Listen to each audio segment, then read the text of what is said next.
Have you ever wondered why the wounds that hurt the most are often the ones you tell no one about? The ones you hide behind a steady face, a tired smile, a quiet, "I'm okay." It's one of the deepest paradoxes of faith. We hide the very things Jesus saw long before we ever found the courage to name them. Long before you understood the weight of what you were carrying, He already knew. Long before your heart dared to whisper its pain, His presence had already drawn near. Scripture gently reminds us, the Lord is near to the broken-hearted, not the flawless, not the composed, but the broken, the weary, the ones silently unraveling inside. Perhaps this is the first layer of truth. Healing doesn't begin when the wound disappears. It begins when you finally realize Jesus has never stepped away from it. Think about the moments you said, "I'm fine," while something inside you was quietly collapsing. The nights you tried to move forward while a part of you was still stuck in the moment you were hurt. The disappointments you minimized, the rejection you swallowed, the betrayal you tried to rationalize. These hidden chambers of the soul, these secret places where you bleed without speaking, are the very places Jesus enters first. And maybe that's why you are here right now. Not by accident, but because there are rooms in your heart. He is ready to unlock memories. He is ready to touch pieces of you. He is ready to restore in ways you never expected. The teachings of Jesus were never meant to inform you. They were meant to transform you. They are invitations, doorways into a healing far deeper than emotion, far deeper than time itself. So as you listen today, don't just hear the words, let them reach the places your heart is tired of carrying alone. This may be the moment you stop hiding and start healing, because Jesus doesn't heal what you pretend isn't broken. He heals what you place in His hands. Teaching 1. Come to me, all who are weary. Matthew 11:28. Have you ever wondered why some burdens don't fade with sleep? Why some sadness can't be spoken out loud? Why certain weights stay inside you like a stone, no matter how much time passes? We often tell ourselves we need to be stronger, tougher, more resilient. But the strange paradox of faith is this: the deepest exhaustion doesn't come from what we carry, it comes from carrying it alone. When Jesus said, "Come to me, all who are weary and burdened," He wasn't offering a poetic phrase. He was opening an exit, a doorway for those who have sat alone in the dark, trying to swallow their tears. A place for those who have run out of strength but still pretend to be okay so no one will worry. Perhaps you've been there too, smiling on the outside while your heart is quietly whispering for help. And here the first layer of truth unfolds. Jesus never asks you to be fine before you come to Him. He doesn't wait for you to pull yourself together. He doesn't require stability, clarity, or composure. He simply says, "Come." When you're weak, when you're breaking, when all you have left to offer is a heart held together by thin, trembling threads. Healing doesn't begin in your strength. It begins in your surrender. Then another layer opens. You were never invited to carry the burden. You were invited to hand it over. There are wounds you can't fix. There are memories you can't erase. There are sorrows you cannot rise above on your own. And that isn't failure. That is the very place where grace begins its work. Jesus never said, "Do better." He said, "Come closer." So today, in that gentle invitation, let your heart breathe again. Let yourself lay down what you've carried for far too long. Let your soul finally rest, because some things are healed only when you walk toward Jesus. Not with strength, but with the quiet surrender of a tired soul finally letting go. Come to Him. It's not just an invitation, it's your way out. Teaching 2. Forgive 70 times 7. Matthew 18:22. Have you ever noticed that the wounds others cause you don't always hurt because of what they did, but because of how long you've held on to them? It's strange to realize that sometimes the pain isn't living in the past. It's living in the way you carry it every single day. And this reveals the first paradox of forgiveness. What exhausts you is not what they did, but the weight you keep choosing to hold. When Jesus said, "Forgive 70 times 7, He wasn't giving you a number to calculate. He was opening a new dimension of freedom. A doorway for anyone who has ever been betrayed, abandoned, or wounded by the very people they trusted. He knows there are hurts your mind can't untangle, memories time can't erase. That's why His words are not pressure, they are escape. Then another layer of truth unfolds. Forgiveness is not saying what they did was right. It's saying it no longer has the right to chain you. Forgiving someone never means excusing them. It means declaring quietly, courageously, that your heart no longer wishes to be tied to yesterday's pain. When you forgive, you aren't losing, you are being set free.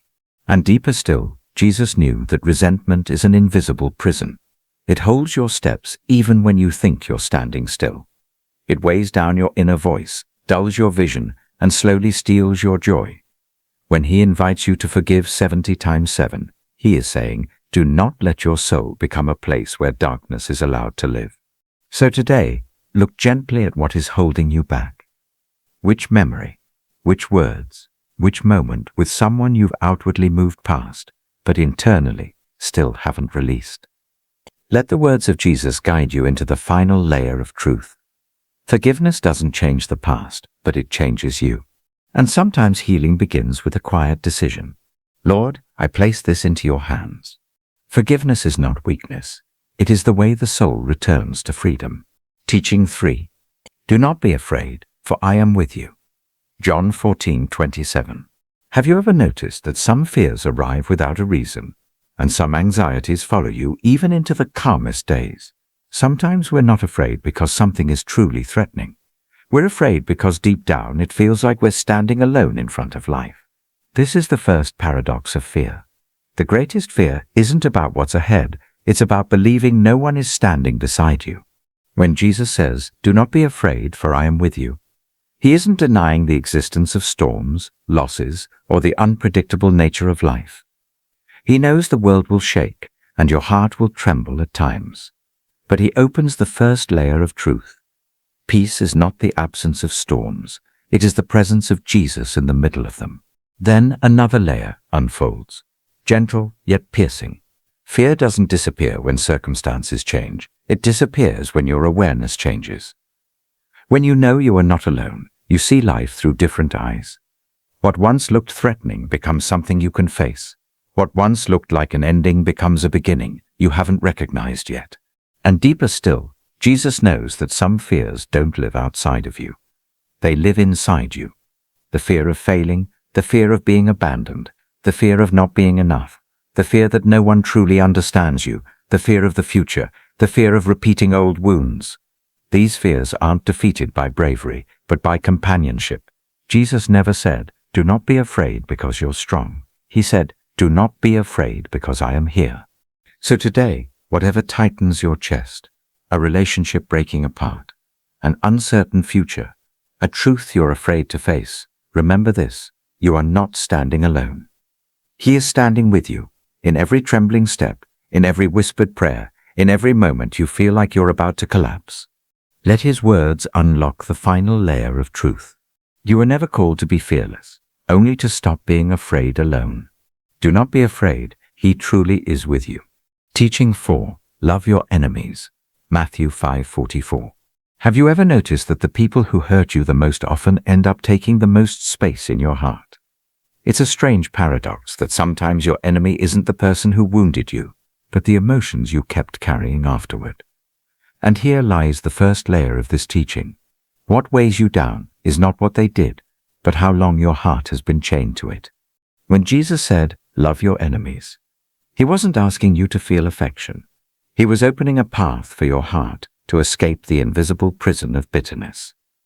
There are people you cannot understand, cannot reach, cannot trust, yet you still carry them inside through resentment. And he knows that this quiet carrying is the first chain that must be broken. Then the next layer of truth unfolds. Loving your enemies doesn't mean giving them access to your life. It means refusing to let them control your inner world. Love doesn't mean going back, reconnecting, or inviting them into your safe places. Love means choosing not to retaliate. Love means choosing not to let the wound shape you into someone you never wanted to become. Love means choosing peace over poison. And deeper still, another truth rises. Hate always takes more from you than love ever will. It exhausts the mind, darkens the soul, and dries up joy. Every time you recall them with anger, you are sacrificing a piece of your own peace. Jesus never wanted your heart to become a battleground for a war that ended long ago. Ask yourself, what hurts more, their actions or the way you keep replaying those actions inside your mind. If you are tired of carrying that weight, perhaps it's time to hear his words in a new, healing way. Love your enemies, not because they deserve it, but because you deserve freedom. So today, lay down what has been heavy. Pray for the one you cannot understand. Release them from your heart so you can walk forward with a soul that is lighter, clearer, and more whole. Because loving your enemy isn't letting them win, it's letting the darkness inside you lose. Teaching 5. Blessed are the broken-hearted. Matthew 5:4. Have you ever wondered why Jesus calls the broken-hearted blessed? It feels like a contradiction that the very places in us that have shattered are the places he draws nearest to. Because through human eyes a broken heart looks like failure, loss, or something that can never return to what it once was. But in the kingdom of God, it is exactly where healing begins. When Jesus said, "Blessed are those who mourn, for they shall be comforted," he wasn't glorifying pain, he was glorifying his presence within it. This is the first layer of truth. Your pain is not a sign that God has left you, it's a sign that he is coming closer. The tears you thought no one saw, he has seen from the very beginning. And he doesn't just observe them, he steps into them with you. Then another layer unfolds. A broken heart is not a destroyed heart. It is a heart being prepared to become new. Some things must be taken apart in order to be reshaped. Some sorrows that seem to crush you are actually softening the places that have grown hardened. Jesus doesn't comfort you so you stay in the pain. He comforts you because renewal begins in the ruins. And then a deeper truth emerges. Your pain is not your enemy. It is the place where God touches you the most. When your heart breaks, your walls break with it. When you lose what you depended on, you finally begin to see the one who never changes. It is not your strength that draws you near to him. It is your brokenness. Ask yourself, when have you felt God's presence the clearest? Was it in the victories or in the nights when you whispered through tears, unsure of how to keep going?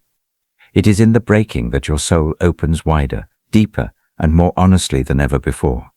And that is why Jesus calls the broken-hearted blessed, not because the pain is beautiful, but because he is beautiful in the midst of it. So today, if your heart is torn or bruised, don't rush to hide it. Don't feel ashamed of it. Let God enter it. Let him comfort you in ways no human ever could. Let him rebuild what you don't know how to repair. Because a broken heart is never the end. It's where God begins writing your story again. Teaching 6. Seek first the kingdom. Matthew 6:33. Have you ever noticed that much of the confusion in your life doesn't come from things that are too big, but from placing the wrong thing in the number one spot of your heart? We often think we worry because of circumstances, people, or the future. But the deeper paradox is this. Outer chaos is often just a reflection of inner disorder. And it's into this disorder that Jesus whispers, "Seek first the kingdom of God." At the first layer of truth, this is not merely a spiritual command. It is an invitation for your soul to return to its original order. Because when the first thing is wrong, everything else falls out of place. When we place people first, we crumble when they change. When we place material things first, we panic when they disappear. When we place ourselves first, we collapse under the pressure we were never meant to carry. But when we place God first, everything else finds its rightful place. Then the second layer unfolds, gentle but powerful. God isn't asking you to ignore what concerns you. He's asking you to reorder what concerns you. Seek first means putting God before your anxiety, before your plans, before your fears. Not to escape reality, but to see reality with a heart that is no longer trembling. Because when your heart pursues the right thing, your mind stops being dragged by every noise around you. And then a deeper truth reveals itself. You cannot have peace if the thing you value most can be taken away. The kingdom is the only thing unshakable. God's will is the only thing always good. His love is the only thing that never changes. When you cling to what is steady, the things that shift can no longer pull you under. Think about the times you felt exhausted, not because your life was too heavy, but because you were trying to keep too many things in place at once. Perhaps you don't need more strength. Perhaps you simply need the right center. When God is first, you don't just live lighter, you live truer. So today, let his words become your compass. Put God before what you want, before what you fear, before what you can't control. When you seek His kingdom first, you'll watch everything else fall into place in ways you never expected, because the order of your heart determines the peace of your life. Teaching 7. Let not your heart be troubled. John 14:1. Have you ever had a moment when everything around you looked calm, yet inside your heart something was trembling as if it could collapse at any second? Not because the situation was too big, but because your soul was too tired to stay steady one more time. This is the first paradox of the inner life. The trouble in your heart rarely comes from the storm outside. It usually comes from the quiet waves rising within. When Jesus said, "Let not your heart be troubled," He wasn't denying the things that worry you. He knew you would face unfair moments, circumstances you cannot control, and seasons where every prayer feels met with silence. But He opened the first layer of truth. Peace is not the result of circumstances. Peace is the result of trust. Trust that He is there, even when you feel nothing at all. Then a second layer unfolds. Gentle, yet piercing. Your heart becomes troubled when it tries to carry what was never meant for it. We want to predict the future, control outcomes, understand every answer, and hold every piece together. But the human heart was never designed to carry the weight of the whole world. It was designed to trust the one who holds the world. And then a deeper truth unlocks. A troubled heart is a sign that you're looking at life through your own eyes, not yet through God's. When you look at your circumstances, you worry. When you look at your limits, you despair. But when you look at the one walking beside you, your heart begins to breathe again, even if the storm hasn't ended. Think back to the moments that overwhelmed you. A decision you couldn't make, unexpected bad news, a relationship falling apart, a door you didn't know how to open. In those moments, Jesus didn't say, "Don't worry, everything will be easy." He said, "Believe in me," meaning don't let fear choose your path. So today, let His words become a new breath for your soul. Don't let your heart carry what it was never created to hold. Don't let fear write your story. Let faith step forward first, and you will watch your troubled heart begin to quiet, one small, steady step at a time. Because the heart was never created to tremble. It was created to trust. Teaching 8. I make all things new. Revelation 21:5. Have you ever felt like certain parts of your life were too damaged to ever be restored? Memories too painful, mistakes too deep, losses too real, to the point where you believed the best you could do was simply learn how to live with what had already been broken. Here lies the first paradox. We learn to accept the old, even while God is preparing the new. When God says, "Behold, I make all things new," He isn't only speaking of a distant future in heaven. He is speaking about you, right now, in the very places you assumed were beyond redemption. And here the first layer of truth unfolds. God does not patch what is broken. He recreates it from the ground up. He doesn't just touch your wounds. He reshapes the way your heart carries them. He doesn't simply wipe away tears. He transforms those tears into the place where growth begins. Then a deeper layer opens. The new begins inside you before it ever appears around you. We often ask God to change our circumstances, but He chooses to change our hearts. We want Him to move the mountains, but He moves the fears hidden in our chest. Because when the soul is renewed, circumstances stop feeling like burdens and become the soil where transformation starts to grow. A third truth rises like a gentle but powerful whisper. What you lost does not limit what God can create. He can bring light from darkness, life from a tomb, hope from ashes. And if He can do that with the universe itself, He can do it with your heart, with the story you thought was over, with the chapter you are too ashamed to speak about. Think of the things you once believed would never heal, the words you wish you hadn't said, the choices you wish you could change, the wounds you tried to cover with silence. God is not asking you to go back and fix them. He is calling you forward so He can make them new.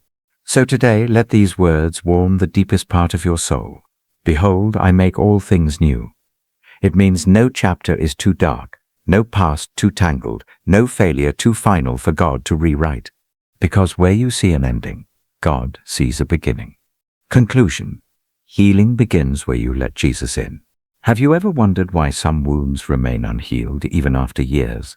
why there are empty spaces time cannot fill, or old pains you thought you had moved past but return with just a small memory. This is the final paradox of the spiritual journey. It is not time that heals the heart. It is the one you allow to enter it. Across all 8 teachings of Jesus, one quiet thread ties them together. He never came only to change your behavior. He came to touch the places inside you that no one else sees. And here the first layer of truth unfolds. Jesus does not ask you to be stronger. He only asks you to open the door. The doors you locked out of shame, the rooms you hid because you feared judgment, the memories you assumed he would never want to step into. Those are the very places where his voice is the gentlest. Then another layer opens, deeper, softer, sharper. Healing doesn't begin when the pain disappears. It begins when Jesus is allowed to stand in the middle of it. You don't have to be okay before coming to him. You don't need explanations or justification. He does not ask, "What did you do wrong?" He simply says, "I am here. Let me touch this." And then, like a quiet sunrise in the soul, the final truth reveals itself. The more you open your heart to him, the more he makes you new, not once, but daily. Not only in easy places, but in the parts you've been afraid to face. So as this journey comes to a close, ask yourself, is there any place in my heart I still haven't allowed Jesus to enter? If there is, let the fear fall away. Let the defenses soften. Let him step into the darkest corners, because that is where his light shines the brightest. Because healing doesn't begin when you try harder. It begins when you let him in.